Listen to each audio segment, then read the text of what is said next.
Today we're talking about Freya, but not quite how I expected to talk about her.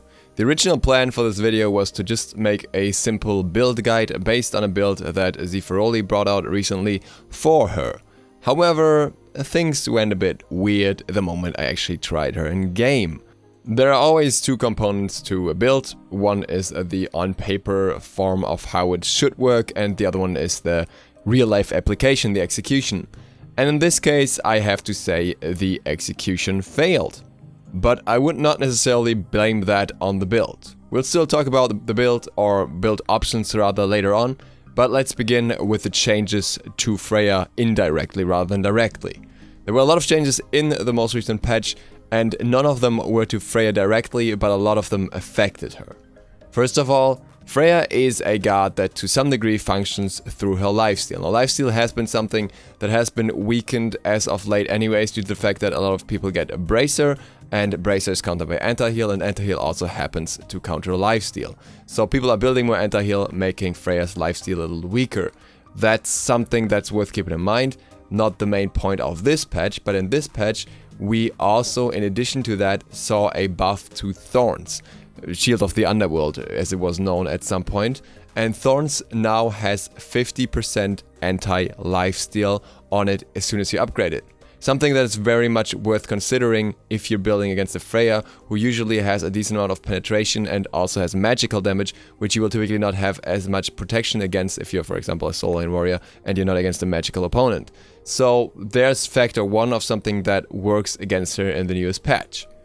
Hastened Fatalis was removed and Hastened Ring replaced it. Now, Hastened Ring is nice for some gods. Freya, I would say, is not one of them.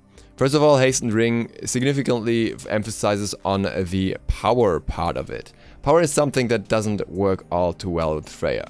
Freya's basic attacks, if you activate the 1 and 2, have 40% scaling per hit, and as long as you don't have massive amounts of attack speed, 40% scaling isn't crazy. 3 hits are 100% scaling, which is nice, but next to the 160 base that you have if you activate the 1 and 2 per hit, it's not that much until a very late stage of the game where you have a lot of power, really.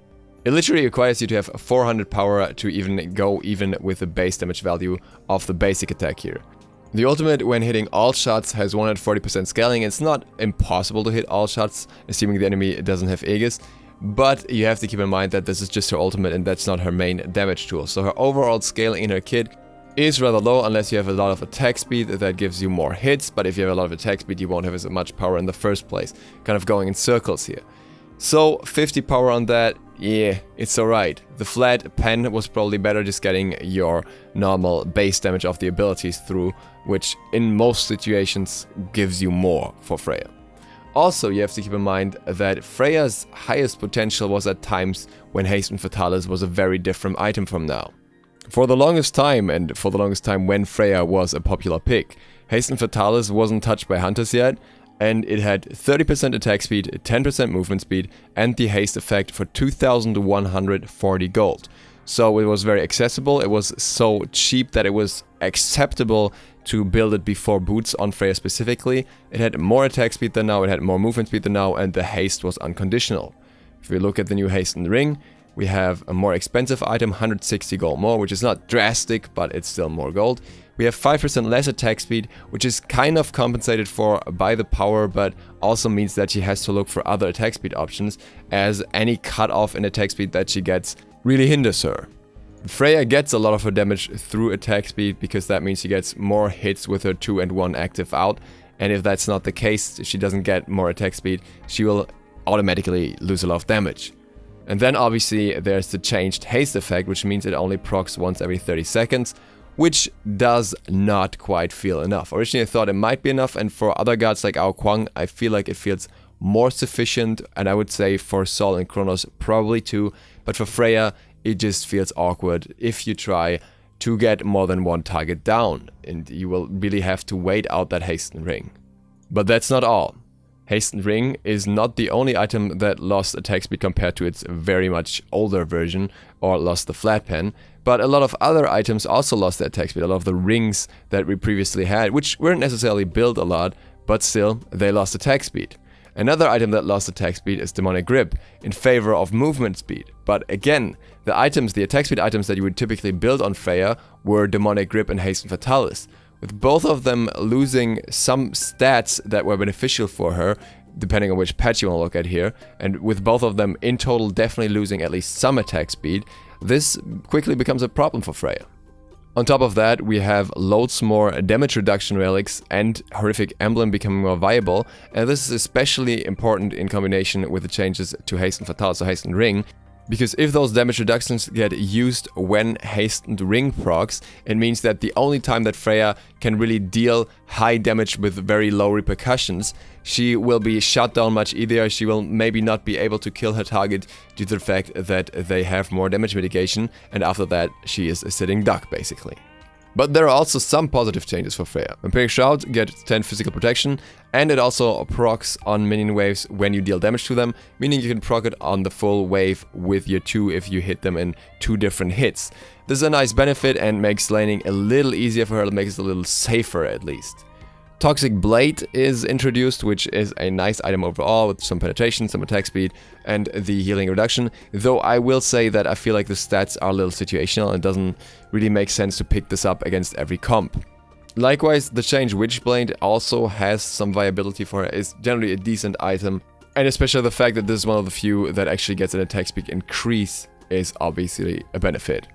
Last but not least, the meta is shifting more towards a late game oriented scenario as we have more health on certain objectives and so on, which is generally beneficial for Freya, who benefits most from late game, though at the same time we have to say that she's not exactly good at structure pushing, so with the Phoenixes having more health that's not exactly in her favor, but being in late game and getting to late game being more beneficial for the overall game outcome is something that also favors Freya.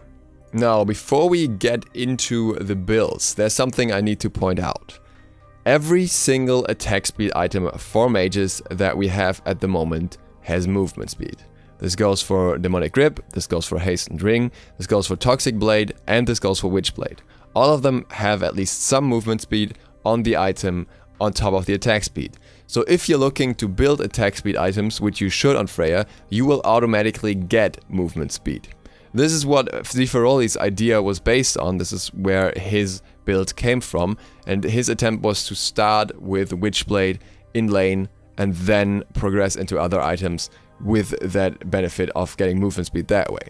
I said, well, I feel like you will still miss out on movement speed compared to somebody with boots, so maybe throw in a Swift Wing there, which is what I tried, and it does give you the movement speed you need, so that's not an issue, and you're gonna be very survivable. If you start with Vamp Shroud, and then Swift Wing, and then Witchblade, you are super tanky, and the enemy will also have lowered attack speed, so you're less likely to die while laning. The problem is, you're also very unlikely to have much impact on the game. And here's where it becomes debatable. The problem is that you won't have an impact early game either way. You're Freya. Your early game impact is very weak. That's why I'm opting for Swift Wing. So you can back more, you can just farm up to late game more safely, back in between when you want to, and then just come back to lane without much of a loss. Because you're gonna get out pressured, and that's the situation that you're gonna be in, and there is not really any build that prevents you from doing that. But the moment you're going into pen boots, you're effectively kind of wasting stats, as the pen is not that high compared to other items, and the movement speed is something you will get over time anyways.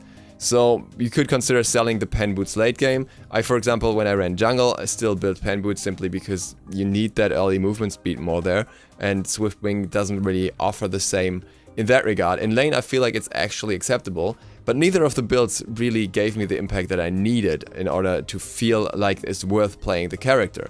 Now, it's understandable that a late game carry shouldn't be the strongest early game character, but I feel like Freya has just gotten a few too many cutoffs with too many things taken away from her, attack speed here and there, just items not being as beneficial overall, and her builds kind of ending up in an awkward place when she wasn't in a good place to begin with. If I was to want to play a hyper carry, I would be much better off picking Ram if I want to play something ADC-like. If I wanted to be magical, I could go for Kronos or I could go for Sol, and they would probably be better in the same job. And if I wanted a jungler carry, if it has to be magical, it could be Ao Kuang or otherwise it could be someone like Bakasura or Kali, and I feel like they all would do better with better stages earlier in the game, which Freya doesn't really get to the same degree. Whichever build are you going for, the items you typically want are Demonic Grip, Hastened Ring most likely if you want to rely on that effect, Pen Boots if you want to go for boots. Obviously you want to have a starter, and I think Vamp Shroud should be the best starter for her at the moment. And then you want to have Toxic Blade in a lot of situations, as long as it's like somewhat reasonable to fit it into the build, simply because it has the attack speed and the pen as well. And likewise you want to have Witchblade when you can afford to do so. But you still also want Spear of the Magus if you can, simply because it gives her so much shred against squishies and it works so well on her. But you also want Rolf Tahuti to get at least some boost to your power.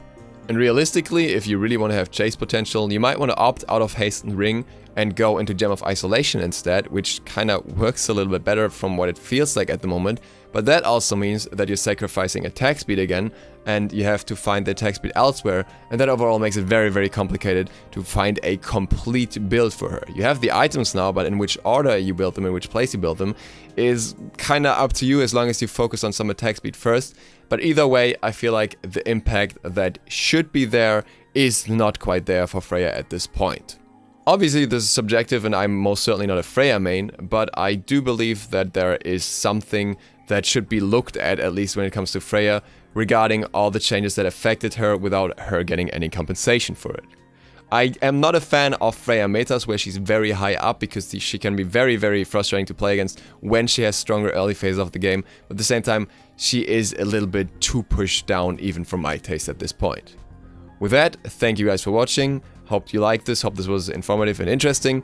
Feel free to leave your opinion on this topic below.